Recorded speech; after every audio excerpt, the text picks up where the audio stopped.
notice something, fabulous smile, a good sense of humor, just something about them that you notice and you think, I like that. Kindness. So, what is it? We see slogans about it all the time. They're everywhere. On bumper stickers and signs in people's yards or in front of their businesses. Things like, be kind. In a world where you can be anything, be kind. Random acts of kindness. Choose kind. And those are great ideas. I'm thoroughly behind them. But it's hard sometimes, right? It's a very contentious world, and there's a lot of anger out there. And sometimes you think, does it really even exist? Do we need signs and bumper stickers to tell people to choose that path? But I think it's everywhere. I think it's all around us. Sometimes you just have to pay attention. About a week ago, my husband went to the market for me, and while he was there, his car died. So he called me up, said, you gotta come jump me. Got in the car and attached the jumper cables, and nothing happened. Now, to be fair, it was an old battery, and we knew it, and that's the price of procrastination. So we weren't quite sure what to do. We got a tow truck or something. And while all this was going on, a gentleman had to get past me. He had his arm full of groceries, and I was sort of blocking him with my car door. So I was frustrated, and all I really wanted to do was curse, but I smiled at him and got out of the way so he could pass me by.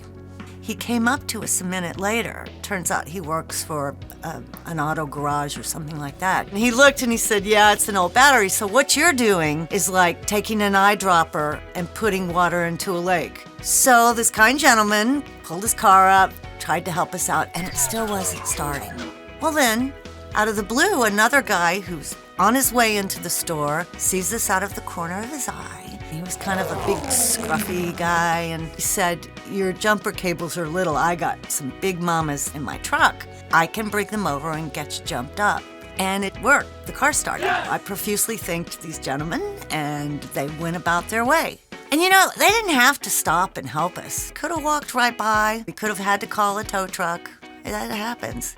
But they stopped and took a moment out of their day, and I'm sure they had places to go, to help total strangers. So it's there.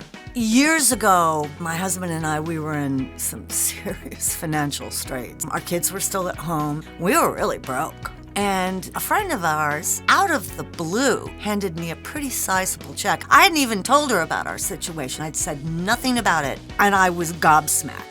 Tried to give it back, but she wouldn't hear of it. And honestly, it was a lifesaver. A couple years later, we were doing a lot more comfortably. We were on our feet, and a friend of ours fell on financial hard times. So we sent him a check, sort of paying that forward. Now, I don't mean to imply that kindness is always just about giving money. Not even stopping to help somebody change a tire or jump their cars, because honestly, if I'm driving by and I see somebody trying to change a tire, I can't help change a tire.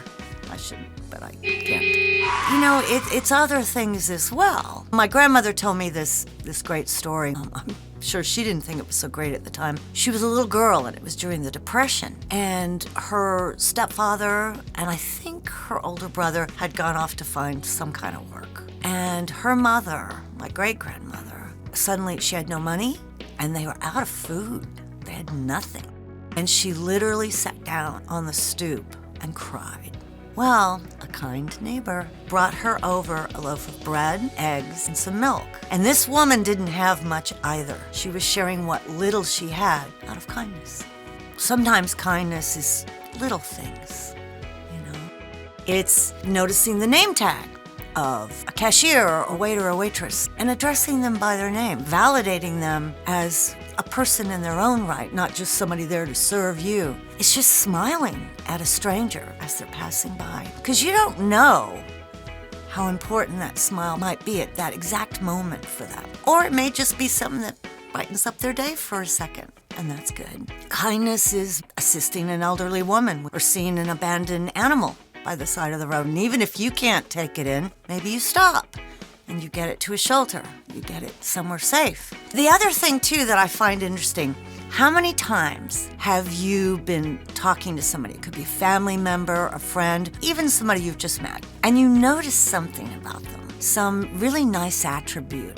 Nice hair, or eyes, fabulous smile, a great laugh. You notice they have a really good sense of humor, just something about them that you notice and you think, I like that. And how many times you don't put voice to it, you don't say it. So sometimes kindness could be just saying something nice to somebody. Your daughter or your son, calling your wife beautiful, tell your mother how much wisdom you've learned from her or how valuable they are to you. Those little acts of kindness really can make an impact.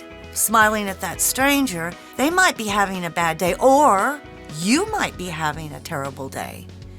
But forcing yourself to smile not only makes them feel better, makes you feel better too. I think you just have to remember, in a world where so many people are so angry, including us sometimes, there's kindness all around you. There are kind people everywhere. You just have to see them. You have to try and open yourself to notice that. And sometimes that kindness is you. I think the idea of remembering that there's so much kindness still in the world, it can make you happy. And what I'd really love is for you to tell me your stories. Kindnesses you've received, or maybe small kindnesses that you've bestowed on somebody else. I'd love to hear it. In the meantime, I hope you find your happy.